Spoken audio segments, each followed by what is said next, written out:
Hello everyone, you are very warm welcome to our channel BL story teller. और आज मैं आपके साथ हुआलिन की स्टोरी लेके आई हूँ। चलिए उसे शुरू करते हैं। गिरता है तो उसे दो हाथ पकड़ के उसे अपनी बाहों में ले लेते हैं। और ये जो हाथ थे ना, एक उसके पीछे बैक पे आ रहा था और दूसरा उसके नीज के नीचे था। और किसी ने उसे प्रिंसेस स्टाइल में पकड़ लिया था। ये कोई और नहीं, ये हाथ उसे बहुत ही ज़्यादा फेमिलियर लग रहे होते हैं। नीचे गिरते हुए उसे थोड़ा उल्टी वाला और थोड़ा चक्कर आने वाली फील आ रही होती है, लेकिन वो एकदम से बोलता है सनलैंग। और जैसे ही वो सनला बोलता है, गाइस सनलैंग की प्रोनाउंसिएशन ये लोग सनला बोलते हैं, लेकिन मैं सनलैंग ही बोलना पसंद करूंगी। शीलियन जो है वो उस आदमी के शोल्डर को टच करता है, चेस्ट को फ्यू टाइम्स हाथ लगाता है और उसकी छाती को हाथ लगाने के बाद वो कहता है सनलैंग, क्या ये तुम ही हो? लेकिन उसे कोई भी रिस्पॉन्स नहीं आता। शीलियन ऊपर से नीचे तक उसे हाथ लगाता है, उसके सारे शोल्डर को, उसकी गर्दन को, और जो गर्दन पे हमारे यहाँ एडम्स एप्पल होता है इसे भी, तो उसे थोड़ा ऑकवर्ड लगता है। उसी इस आदमी की अभी भी धड़कनें नहीं सुनाई दे रही थी और वो मन ही मन सोचता है ये मैं क्या करने जा रहा हूँ, मैं ऐसे किसी को हाथ नहीं लगा सकता। फिर वो पूछता है क्या ये सनलैंग है? राइट, क्या तुम ही हो ना? क्या तुम्हें जख्म हुए हैं? क्योंकि जो हमारा हुआचंग होता है उसके हाथ पे कुछ ना कुछ अभी भी निशान थे, जिसकी वजह से वो समझ जाता है कि ये घायल हुआ है। लेकिन तभी हमारे सनलैंग की आवाज़ आती है आई एम फाइन। सनलैंग जो है वो अपनी यूजुअल टोन में था और थोड़ी सी उसकी वॉइस उसे अजीब लग रही थी। फिर शीलियन दोबारा पूछता है सनलैंग, क्या तुम ठीक हो और क्या तुम मुझे नीचे उतारना चाहोगे? तभी सनलैंग कहता है नीचे मत उतरिएगा। शीलियन थोड़ा सा कंफ्यूज दिखता है और पूछता है क्या चल रहा है यहाँ, क्या ग्राउंड पे कुछ है? लेकिन ये बोलते ही सनलैंग उसे टाइटली अपनी बाहों में भर लेता है। शीलियन जो है वो अपना हाथ उठाने ही वाला होता है और सनलैंग के छाती की तरफ अपना हाथ बढ़ा ही रहा होता है और वो देखता है कि अभी भी सनलैंग बिल्कुल भी मूव नहीं हो रहा होता। और जब वो गिरा था तो सनलैंग ने उसे केयरलेसली नहीं बल्कि बहुत अच्छे तरीके से उसे अपनी ग्रिप में लिया था। उसका एडम्स एप्पल भी उसे अभी फील हुआ था और उसे ऐसा लग रहा था इस तरह से किसी को टच करना इनअप्रोप्रिएट होता है, क्योंकि अगर आप किसी को टच करेंगे और वो आदमी भी एक मैन है, इस तरह से इस बच्चे को उसके सामने ये 16-17 साल का बच्चा था, तो इसे टच करना अच्छी बात नहीं होगी, थोड़ा सा ऑकवर्ड हो जाएगा। और वो अपने ही सिर पे हाथ दे मारता है कि ये मैं क्या कर रहा हूँ, बार बार इतने इनअप्रोप्रिएट वे में इसे टच कर रहा हूँ। फिर वो वहाँ पर एक आवाज़ आती है, तब शीलियन जो है वो होश में आता है कि उसके साथ साथ वो जो दैत्य था वो भी नीचे गिरा था।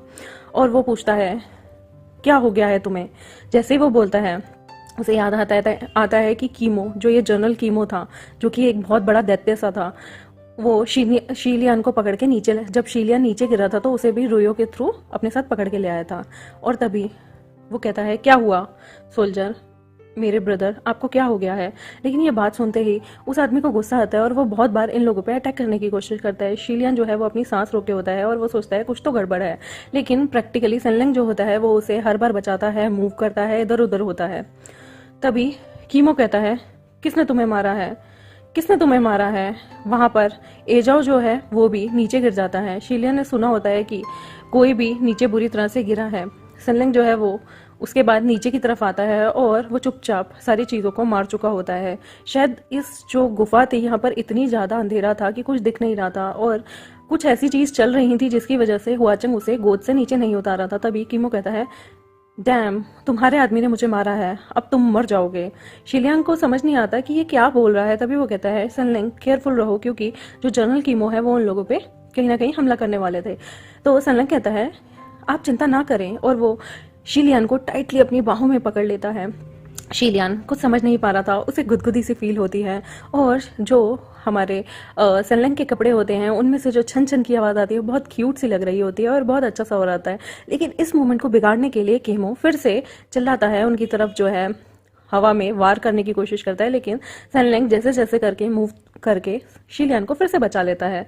शीलियन जो है उसे और टाइटली पकड़ लेता है, उसके शोल्डर को अपने हाथों से बहुत अच्छे से पकड़ लेता है और उसके कपड़ों को भी। फिर शीलियन को याद आता है कि डर के मारे उसने गलती से ही सही अपने सबकॉन्शियस माइंड की वजह से इतनी तेज सेंगलिंग को पकड़ लिया है। सेंगलिंग जो है वो कुछ भी फील नहीं कर रहा था। शीलियांग को ना ही उसकी सांसें महसूस हो रही थी, ना ही उसकी दिल की धड़कन। और वो मन में सोचता है ये कैसा बच्चा है, ना ही इसकी धड़कनें सुनाई दे रही है मुझे और ना ही इसकी सांसें, क्योंकि इस तरह से लड़ने में तो धड़कन तेज हो जानी चाहिए, किसी को पकड़ने में भी धड़कन तेज हो जानी चाहिए और सांसें भी तेज हो जानी चाहिए। तभी शीलियान को एकदम से याद आता है यहाँ पर डेंजर है, और वो रूयो को समन करता है। रूयो वही जो उसका हाथ पे बंधा हुआ 2 रिबन होते हैं, जी हाँ, उसके रिबन होते हैं वो दोनों, और वो उसका स्पिरिचुअल वेपन भी होता है, जैसे कि हमारे वी वुशियान का स्पिरिचुअल वेपन कहीं ना कहीं चंचेंगलिंग उसकी फ्लूट भी था। तभी वहां पर एक पा ऐसी आवाज आती है और कीमो जो है वो उठता है और एयर में फ्लिप करता है, और वो कहता है तुम दोनों यहाँ आ गए। शीलियन जो है वो उसे समझ में नहीं आता ये क्या चल रहा है, और सनलैंग कहता है अब तुम्हें खड़े होने का एक भी मौका नहीं मिलेगा।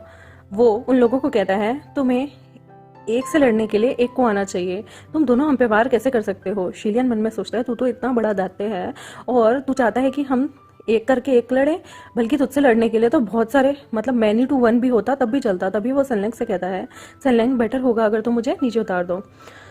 तभी वो कहता है ओके, लेकिन तुम नीचे नहीं उतर सकते। शीलियन कहता है सीरियसली, लेकिन क्यों। उसे इस बच्चे की अभी भी सांसें नहीं समझ में आ रही थी, ना ही उसकी दिल की धड़कन। तो वो एकदम से कहता है फिल्थी, नीचे का माहौल फिल्थी है। तो वो कहता है तुम इस तरह से मुझे उठाकर हमेशा तो नहीं रख सकते। सनलैंग कहता है जरूरी नहीं। तभी शीलियन के कानों में कीमो की एक आवाज आती है। वो कहता है इस स्लट ने तुम्हें भेजा है ना। तभी शीलियन को समझ नहीं आता वो क्या कह रहा है। शीलियन जो है वो उसकी बातें सुनने के बाद कहता है सनलैंग तुम इसे पहले मत मारना, मुझे डर है कि हमने इसे पहले मार दिया तो ये हमें बहुत सारी बातें नहीं बता पाएगा। तो वो कहता है मैं इसे मारना नहीं चाहता, अगर मैं मारना चाहता तो मैं अभी तक रुकता नहीं। और वो जानता था ये सिनर पिट जो है ना, इसमें डेडली बहुत सारी चीजें हैं जो कि इन्हें नहीं पता, और यहाँ पर एक बैरियर भी लगा हुआ है। तभी शीलियन कहता है सनलैंग क्या हुआ है तुम्हें, तुम क्या कर रहे हो। वहां पर बहुत ज्यादा सफोकेशन होती है और अंधेरा गुप होता है। कीमो जो था वो पहले एकदम वाइल्ड तरीके से उन पे हमला कर रहा था। शीलियन जो है वो फाइनली सनलैंग का रिप्लाई सुनता है यस। तभी शीलियन पूछता है तुम कैसे ये कह सकते हो, और वो जो आदमी होता है वो फिर से उन पे हमला करने वाला होता है। तभी शीलियन कहता है सनलैंग अगर तुम यहाँ तक आ ही गए हो, फ्यूचर में प्लीज बिना सोचे कोई भी हरकत मत करना, किसी भी जगह मत कूदना, और अगर मैं तुम्हें रोकने की कोशिश करूँ तो तुम्हें किसी भी जगह जंप नहीं करना है, ठीक है। और मुझे नहीं पता इस टाइम तुम्हारे साथ क्या करना चाहिए। सनलैंग कहता है एकदम से उसे स्ट्रेंज सी आवाज सुनाई देती है, और वो कहता है और आपको कुछ कहना है। तो वो कहता है तुम्हारा क्या मतलब है कि मैं क्या पूछना चाहता हूँ। तो वो कहता है फॉर एग्जाम्पल कि मैं ह्यूमन हूं या नहीं। ये बात सनलैंग उससे बोलता है। तभी शीलियन कहता है मुझे नहीं लगता मुझे क्वेश्चन पूछना चाहिए। सनलैंग कहता है आपको जरूरत नहीं है पूछने की। शीलियन कहता है ये नेसेसरी नहीं है कि तुम ह्यूमन हो या नहीं हो, तुम इंसान हो या नहीं हो, और ये मेरे लिए मैटर भी नहीं करता। सनलैंग कहता है ओह। शीलियन जो है वो धीरे से उसकी गर्दन के पास आता है, उसकी आर्म्स उसकी तरफ टाइट हो जाती हैं, और वो कहता है जब हम लोगों से मिलते हैं हम डिसाइड नहीं करते कि वो अच्छी स्पिरिट है, यानी कि उनकी आत्मा अच्छी है या बुरी, लेकिन हम इतना ज़रूर देख सकते हैं कि वो रिस्पेक्ट करते हैं नेचर्स की या नहीं, या फिर वो लाइफ में क्या करते हैं। मुझे तुम पसंद हो और मुझे तुम पसंद हो अगर तुम भिखारी होते, या फिर तुम कोई गंदे भद्दे इंसान होते, या फिर तुम एक एम्परर भी होते, मेरी थिंकिंग को तुम्हारे लिए कोई भी चेंज नहीं कर सकता था, और ये एक सिंपल सा सत्य है, और मैं अब नहीं जानना चाहता कि तुम कौन हो। सनलैंग कहता है आपने जो कहा बिल्कुल सही कहा, क्योंकि हमें इंसान से ये नहीं देखना चाहिए कि क्या वो भिखारी है तो हमें उससे दोस्ती करनी चाहिए, नहीं, उसका रवैया हमारे प्रति जैसा होगा हमें भी उसके प्रति वैसा ही नर्म स्वभाव रखना चाहिए। किसी की औकात या किसी के बैकग्राउंड को देख के हमें उसे जज नहीं करना चाहिए कि पैसे वाला है तो हम अच्छे से बात करें और नहीं है तो हम उसे निग्लेक्ट कर दें। तभी वो लोग आपस में बातें कर रहे होते हैं। सनलैंग ने की आर्म्स जो थी ना वो हर टाइम उसकी तरफ बहुत अच्छे से उसे पकड़े हुई थी, उसकी ग्रुप कहीं ना कहीं बहुत अच्छी थी, और इस पोजीशन में प्रिंसेस स्टाइल जैसे उसे कैरी गया था वो भी सनलैंग के शोल्डर को अच्छे से पकड़ के रखता है। तभी शीलियन जो है वो खांसते पे कहता है बाय द वे सनलैंग, हम इस बारे में बात अगली बार करेंगे, क्या तुम मुझे यहाँ से नीचे उतारना चाहोगे। सनलैंग कहता है एक मिनट रुकिए, और तभी वो शीलियन को प्यार से नीचे उतार देता है। तभी वो कहता है बहुत बहुत शुक्रिया। सनलैंग जो है वो रिस्पॉन्स नहीं देता, और अपना ग्रेटिट्यूड दिखाने के बाद शीलियन जो है वो अपना सिर उठाता है और वो ऊपर की तरफ देखता है। वो बहुत ही बड़े गड्ढे में थे, और ऐसा लग रहा था जैसे एक मेंढक जो कुएं के अंदर होता है उससे सिर्फ कुएं की वॉल दिख सकती है, लेकिन ऊपर का खुला आसमान नहीं। यहाँ पर भी बिल्कुल ऐसी ही फीलिंग आ रही थी, क्योंकि वो बहुत ज़्यादा डेप्थ में, बहुत ज़्यादा गहरे कुएं में गिर चुके थे। शीलियन जो है वो रूयो को ऊपर भेजने की कोशिश करता है, लेकिन वहाँ एक बैरियर था जिसकी वजह से वो नहीं जा पा रहा था। तभी सनलैंग कहता है यहाँ पे एक बैरियर सेट किया गया है इस पापी कुएं के अंदर। तभी शिलियन कहता है हाँ मैं समझ गया, बस मैं ऐसे ही ट्राई दे रहा था ताकि मतलब मुझे कोई रिग्रेट ना हो कि मैंने एक बार ट्राई भी नहीं किया, और मैं देखना चाहता था कि जो कि ऊपर हैं क्या उन्हें हमारी आवाज़ सुनाई दे रही होगी, और वो जो ब्लैक कपड़ों में यहाँ पर एक लेडी घूम रही थी क्या वो नीचे आई हैं। तभी वो सनलैंग को ये बातें कहता है और उसे याद आता है कि उसने ब्लैक कपड़ों में एक लेडी को बाहर घूमते हुए देखा था और वो बहुत ही ज़्यादा फेमिलियर लग रही थी और मार्शल आर्ट से कहीं ना कहीं वो वाकिफ लग रही थी। तभी सनलैंग उसे कहता है बी केयरफुल जब शिलियन गिरने वाला होता है, और शिलियन जो है वो कहता है कि थैंक यू। तभी सनलैंग कहता है मैंने आपको कहा था ये जो ग्राउंड है वो बहुत ही ज़्यादा गंदा है, और शिलियन मन में सोचता है गंदा है, लेकिन वो कहता है मैं ठीक हूँ, मैं बस अपनी हथेलियों से आग जलाना चाहता था ताकि मैं यहाँ पर रोशनी कर कर आगे पीछे देख सकूं। सनलैंग जो है वो चुप रहता है। तभी कीमो की आवाज़ आती है तुम उस स्लट के लिए काम कर रहे हो ना, तुम्हारी नेशन की वो जो घोस्ट है जिसकी वजह से यह सारी जगह कर्स्ड हो चुकी है, और मेरे सारे ब्रदर तुम्हें कर्स करते हैं, तुम्हें बुरा भला कहते हैं, तुम्हारे बारे में बिल्कुल अच्छी सोच नहीं रखते। शिलियन जो है वो दूसरी साइड टर्न होता है और वो कहता है जनरल कीमो आप किसकी बात करना चाहते हैं। वो कहता है तुम्हारी इतनी हिम्मत, तुम नहीं जानते वो उस डीमन को। तभी शिलियन कहता है वो एक फीमेल कल्टिवेटर है जो कि सिटी में घूम रही थी। कीमो कहता है क्या तुम बेन्यू स्टेट के उस इंसान के प्रति लॉयल नहीं हो। कीमो जो है फिर से देखता है और कहता है मैं उस इंसान के लिए कभी भी लॉयल नहीं रहूंगा और मैं कभी भी उस लड़क को फॉरगिव नहीं करूंगा। शिलियन जो है वो हैरानी से देखता है और बार बार पूछता है सनलैंग सनलैंग।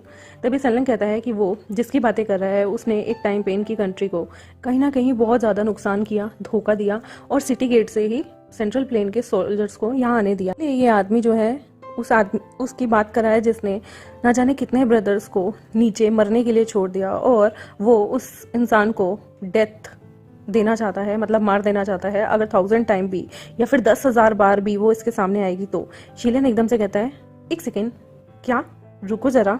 तभी वो देखता है वहां पर स्टोरी के 2 नैरेटिव बन रहे थे कि ये फीमेल ऑफिसर है जो कि सिटी में घूम रही थी, तो ये तो वो इंसान नहीं हो सकती। तो यानी कि ये जिसे स्लट कह रहा है वो ऊपर जो लाश टंगी हुई थी शायद उसे कह रहा है, शायद उसी पे जो जवान लड़की थी या जो भी वो लड़की थी उसने इन लोगों को धोखा दिया होगा।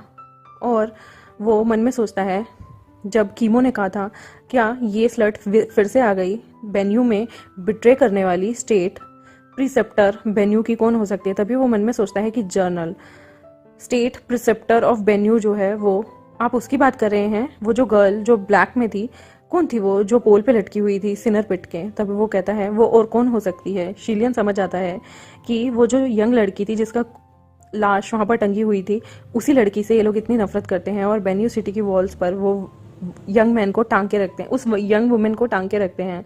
वो कहीं ना कहीं ब्लैक पोजेस्ड वुमेन होगी जो जिसे स्ट्रेंज मार्शल आर्ट आती होगी, और उसने ना जाने 10 सोल्जर्स को आंख झपकते ही मार दिया था, और उसने दीवार पे से ही ना जाने कितने पावरफुल मूव किए थे। क्या वो इन लोगों को धोखा देने वाली इंसान है। स्टेट प्रिसेप्टर ऑफ बेन्यू जो था वो। शिलियन एकदम से उसकी तरफ देखता है और पूछता है जनरल क्या मैं एक चीज पूछ सकता हूँ। कीमो रिफ्यूज करता है गुस्से में कि मुझसे मत पूछो, मेरे सोल्जर्स को मारने के बाद तुम फिर मुझसे बात करना चाहते हो, मैं तुमसे बात नहीं करना चाहता। तभी सनलैंग कहता है मैं वो था जिसने उन्हें मारा, इन्होंने कुछ नहीं किया है तो तुम ये सब नहीं बोल सकते, और अगर इतना है तो आओ मुझसे लड़ो। कीमो जो है वो कहता है तुम कहीं ना कहीं उसके द्वारा भेजे गए हो, क्या ये सेम बात नहीं है। शिलियन जो है वो कहता है जनरल कीमो आपको कोई मिसअंडरस्टैंडिंग हुई है, हमारे यहाँ पर आने का पर्पस जो था वो गोबी डेजर्ट में बेन्यू स्टेट प्रिसेप्टर को के जड़े जो था उन्हें जानना था, और मुझे किसी ने नहीं भेजा। तभी वो ये बात सुनता है और उसे अजीब सा लगता है। तभी वो कहता है अगर तुम्हें उसे नहीं भेजा तो तुमने मेरे सोल्जर्स को क्यों मारा। शिलियन कहता है ऑब्वियसली नहीं है, आप हमें नीचे गिर रहे थे और हमारे पास कोई चॉइस नहीं थी सेल्फ डिफेंस के अलावा। कीमो कहता है नॉनसेंस, मैं तुम्हें नीचे नहीं गिरा था, इवन तुम थे जिसने मुझे अपने साथ नीचे घेर दिया, और तुम दोनों ने वहां से खुद ही जंप लगा दिया। शिलियन कहता है हाँ मैं मानता हूँ कि हमने खुद से वहां जंप लगाया, लेकिन जनरल अब हम यहाँ पर एक साथ बन चुके हैं, तो आप कैसे जो है हमारी साइड ना लेकर हमें इस तरह से सोच सकते हैं कि हमने उन्हें मारा होगा। और ये जो स्टेट प्रिसेप्टर है बेन्यू का, उसने दरवाजे क्यों खोले थे सिटी के लिए कि लोग बाग आपको मार दें। कीमो कहता है तुम दोनों के दोनों धोखेबाज हो, तुम लोगों ने साथ मिलके मेरे साथ ये सब किया। शिलियन कहता है मैंने आपको सिर्फ अपने साथ नीचे खींचा, मैंने आपके लिए कोई नुकसान नहीं किया। ये सिचुएशन देखते ही उन्हें याद आता है कि ना जाने कितने 100 पीपल गैंग अप हुए थे एक पर्सन के खिलाफ, और वहां पर 2 के खिलाफ 1 लड़ रहे थे। सनलिंग क्लियरली बहुत ही ज्यादा ऊपर था उन लोगों से लड़ाई में। इवन शिलियन के बारे में भी वो नहीं जानता था कि उसके पास कितनी पावर होगी, और कीमो का जो टेम्परमेंट था वो उसके वर्ड से दिख ही रहा था कि उसे कितना गुस्सा आ रहा है और वो कितनी ब्रूट फोर्स के साथ उन पे हमला करना चाहता है। तभी सनलिंग कहता है जिसके पास पेशेंस नहीं बचे थे कि बहुत अच्छा होगा अगर तुम आंसर कर दो उन्हें और अपने सोल्जर्स को बचाना चाहते हो तो। कीमो कहता है तुमने ऑलरेडी सबको मार दिया है और तुम्हें इतनी हिम्मत कि तुम मुझे धमकी दो, ये तुम्हारी धमकियां ना यूजलेस है। लेकिन वो कहता है लेकिन बॉडी अभी भी यहाँ है। तभी कीमो जो है वो ट्राई करता है किसी चीज़ को खींचने की, और वो कहता है क्या मतलब है तुम्हारा, तुम क्या करना चाहते हो। सनलिंग कहता है ये डिपेंड करता है तुम पे कि तुम क्या चाहते हो मैं क्या करूं। शिलियन उनकी बातें सुन रहा होता है। सनलिंग की आईज जो है वो धीरे से कर्व होती है और वो कंटिन्यू कहता है तुम चाहते हो कि यहाँ पर सब सही रहे, हेल्दी रहे और अपनी नेक्स्ट लाइफ में वो बहुत अच्छे से जिए, और क्या तुम चाहते हो वो रिबॉर्न हो और एकदम से बिल्कुल अपने ब्लडी पास्ट को फिर से जिए। कीमो जो है वो कहता है तुम। बेन्यू का जो नेशन था ना वो ऑब्जर्व करता है कि यहाँ पर फ्यूनरल राइट्स यानी कि उनके मरने के बाद उनकी अंतिम जो यात्रा होती है उसमें वो बहुत बिलीव करते थे, और वो जानते थे कि मरने के बाद जो इंसान होता है उसे रिबर्थ भी होता है, और उसका जब रिबर्थ हो तो उसे अच्छी लाइफ मिलनी चाहिए रेदर देन बुरी लाइफ के। तो वो ये सारी चीज़ें नोटिस कर रहा होता है। कीमो जो था वो बेन्यू का सिटीजन था, और श्योर इनफ वो कहीं ना कहीं डरता था कि उसके जो साथी हैं ना उन्हें अगली लाइफ जो मिले वो अंधकार की ना मिले और कोई भी ग्रज ना रहे। तभी वो कहता है उन लोगों को छूना मत, वो सारे के सारे सोल्जर्स हैं, वो ऑलरेडी बहुत मुश्किल से बुरी तरह से मर चुके हैं और वो बहुत बुरी तरह से पहले ही इस जगह फंसे हुए थे इतने सालों से, और मैं नहीं चाहता कि तुमने उन्हें अब मार दिया है, अब उनकी लाशों के साथ भी कुछ हो, और प्लीज़ उन्हें डिसऑनर्ड मत करना किसी भी तरीके से। तभी हेजिटेंट होते हुए कहता है तुम सच में यहाँ हो बेन्यू को मारने के लिए। शिलियन जो है फिर से रिप्लाई करता है मेरे जो वर्ड हैं मैं उन लोगों को जानता हूँ कि वो एनिमी थे। 1000 बैटल हुई थी यहाँ और 1000 लोग जीते थे, लेकिन बेन्यू स्टेट जो था वो अभी भी आउटसाइडर था। जनरल कीमो ने बहुत ही अच्छा काम किया उसके साथ मिलके, लेकिन मैं होप करूँगा कि आप थोड़ी सी रोशनी डालें उस इंसान की तरफ और आपको कुछ ना कुछ क्लू ज़रूर मिलेगा कि कौन यहाँ पर मारने आया है। वहाँ पर योंगियान के पीपल होते थे और जिनसे वो रिवेंज लेना चाहता था। वो लेडी कहीं ना कहीं नफरत करती थी उन योंगियान के पीपल से जो बेन्यू नेशन में रहते थे। शिलियन फिर कहता है कि तुम मुझसे क्यों नहीं पूछते कि वो क्यों नफरत करती थी बेन्यू के नेशन के लोगों से। क्या ऐसा नहीं है कि बेन्यू स्टेट के प्रिसेप्टर जो हैं वो बेन्यू सिटीजन हैं। कीमो कहता है हाँ हो सकता है वो मिक्स्ड ब्लड हो या फिर आधा ब्लड उसका योंगियन रेस से हो। तब एक आवाज़ आती है बेन्यू स्टेट में आधे लोग योंगियन के भी थे। उस लड़की की मदर ज़रूर बेन्यू से होंगी, लेकिन फादर जो थे वो योंगियन स्टेट से हो सकते हैं। और फ्रंटियर होने के बाद उसने सेंट्रल प्लेन के गेट शायद इसलिए भी खोल दिए हों कि उससे लगता हो उन दोनों के बीच में संधि हो जाएगी, लेकिन यहाँ पर इतना ज़्यादा खून खराबा हो जाएगा और बिट्रे हो जाएगी। किसने सोचा था वो चिल्ड्रन जो कि बहुत ही ज़्यादा बच्ची सी दिखती थी, फ्रेल थी, वो इतना ज़्यादा कॉन्स्टेंटली बुली हुई होगी यहाँ पर कि उसने बेन्यू के लोगों को हेल्प करने से मना करके और योंगियन के चिल्ड्रंस के साथ खेलना ज़्यादा पसंद किया, क्योंकि उसे यहाँ पर अक्सर लोग हाफ ब्रीड समझकर उसे बहुत ज़्यादा बुली किया करते थे। शायद यही की कारण हो या फिर कोई और कारण भी हो सकता है। इस गोबी डेजर्ट में वो न जाने कितने टाइम से भटक रही होगी, वो योंगियन में एंटर कर रही होगी, तब भी जब वो वापस आई होगी वो पोजेस्ड हुई होगी किसी मैजिकल स्किल्स के साथ, कुछ भी हो सकता था, और उसने न जाने कितने स्कॉर्पियो टेल्ड स्नेक को अपने वश में किया हो। वो अब बहुत ही ज़्यादा हाई रैंक में आ चुकी थी। तभी वो कहता है शिलियन कि मैं इसे लेना चाहूँगा। यहाँ पर ना जाने कितने बेन्यू के पीपल हैं जिसने उसे मारने की कोशिश की है। कीमो जो है वो एक ज़ोरदार सांस छोड़ता है और वो कहता है उससे ज़्यादा ये बात है कि वो डायरेक्टली अप्रोच करते थे इंपीरियर पैलेस को, यानी कि इंपीरियर जो जगह थी उसे, और वो एक डेविल थी जिसे स्कॉर्पियो टेल स्नेक ने भेजा था बेन्यू नेशन को डिस्ट्रॉय करने के लिए, बट वो लोग सक्सीड नहीं हुए। तभी शिलियन कहता है तो तुम लोगों ने उसे टांग दिया। तो वो कहता है तुम योंगन के पीपल हो, तुम्हारा जो ब्रेन है ना वो कहीं ना कहीं मर्डर और टॉर्चर से भरा हुआ है। नो, मैंने उसे प्रोटेक्ट किया। तो वो कहता है मैंने तुम्हें कहा कि मैं योंगियन से नहीं हूँ, प्लीज़ इस बात को तुम माइंड मत करो। कीमो को अभी भी ऐसा लग रहा था कि शिलियन उसके दुश्मन देश से है और वो योंग्यान से है। तभी कीमो कहता है कि मेरी जिसकी रैंक जनरल होती है वो डेजर्ट में ना जाने कितने टाइम से ट्रेवल कर रहा था, और वो लोग ना जाने कितने लोगों को मरते हुए देख चुके थे और कितने लोगों से लड़ चुका था जो उसके सामने हथकंडे अपनाते अपनाते हार जाते थे। वो एक वुल्फ की तरह था। कीमो कहता है सिंस मुझे ऐसा लगता है वो बहुत ही ज़्यादा अच्छी और कैपेबल थी, और एब्सोल्युटली उसकी कोई इंटेंशन नहीं थी बेन्यू के लोगों को मारने की। मैंने उसे बहुत बार देखा है और मैंने उसे डिफेंड भी किया है उन लोगों के खिलाफ जो उसे मारना चाहते हैं। कीमो हिमसेल्फ उसका प्रोटेक्टर था और वो उस चाइल्ड को सफ़र करते हुए देखता था कि वो कितनी ह्यूमिलेट होती है, और उसने उसे अपना कर एक्स्ट्रा ऑर्डिनरी स्किल्स भी सिखाई, और ना जाने कितनी चीज़ें उसने उस बच्ची के लिए की थी, और वो एकदम से बेन्यू नेशन की मोस्ट डिवोटी स्टेट प्रिसेप्टर बन चुकी थी। अंटिल एक और चीज़ हुई कि योंगियन नेशन ने आर्मी भेजी जो कि बेन्यू के आगे घेरा लगा के खड़ी हो गई। तभी कीमो कहता है दोनों कंट्रीज़ ने बहुत टाइम तक एक दूसरे का आमना सामना किया, और उसने एक अल्टर ऑफर रखा कि अगर हम सेक्रीफाइस कर दें हेवन को तो जो प्रोटेक्शन है बेन्यू सोल्जर्स की वो बहुत अच्छे से होएगी, और हेवन जो है यहाँ पर बचाने आएगा। ये बातें सुनकर कीमो फिर से बोला उस टाइम मुझे नहीं पता था कि वो इस एनिमी के साथ बहुत हाई रैंक ऑफिशियल है, उसके साथ कहीं ना कहीं एक अरेंजमेंट रखेगी और उनके साथ मिल जाएगी। मैंने सोचा ये किस्मत की बात है इस बैटल में, इससे पहले मैं मरूं मैं उस ट्रेटर को मार देना चाहता हूँ जिसने मुझे धोखा दिया सिटी गेट पे, और मैं उसे नीचे लाना चाहता था, उसे मारना चाहता था क्योंकि वो सिनर पीठ के ऊपर थी। मैंने उसे पोल के ऊपर टांगे रखा क्योंकि उसकी वजह से ये सब हुआ। तो शिलियन कहता है तो तुम्हें लीड करना चाहिए था बेन्यू सोल्जर्स को उसकी कमांड के अंडर, स्टेट परसेप्शन के अंदर, लेकिन हर टाइम तुम उसे ढूंढते हो और तुम उसे इस पीठ के ऊपर टांग देते हो। वो कहता है मैं उसे 1000 बार भी टांगू तो ये गलत नहीं होगा, क्योंकि उसने अभी मुझे मेरा गुस्सा नहीं देखा कि मैं किस तरह से लोगों को इस सिनर पीठ में फेंकता हूँ, और यहाँ पर बहुत सारी एरे लगे हुए हैं, स्पेल एरे। उसने हमें धोखा दिया है, इसलिए वो जितनी बार मुझे मिलेगी मैं उसे टांग दूंगा जब तक कि वो मर नहीं जाती। यही उसकी सजा है योंगियन पीपल के साथ मिलकर हमें धोखा देने की, और वो कभी भी इस चीज़ से फ्री नहीं होगी। वो रातों रात रोती रहे, दिन भर रोती रहे, लेकिन उसे कभी भी आज़ादी नहीं मिलेगी। तो शिलियन कह रहा है तो तुम उसे पकड़ कर लोगों को यहाँ पर इसलिए लेके आते हो ताकि तुम उसे सोल्जर्स को खिला सको। तभी कीमो कहता है तो तुम क्या चाहते हो मैं क्या करूँ, मैं यहाँ बैठूँ और देखता रहूँ उसे रोते हुए। तभी वो लोग कहते हैं पीपल जिन्हें तुमने नीचे फेंका वो उसी के द्वारा लाए गए थे। वो कहता है हम लकीली बेन्यू से हैं, लेकिन लकीली वो स्नेक जो है वो किसी भी तरह की गलत हरकत यहाँ नहीं करते।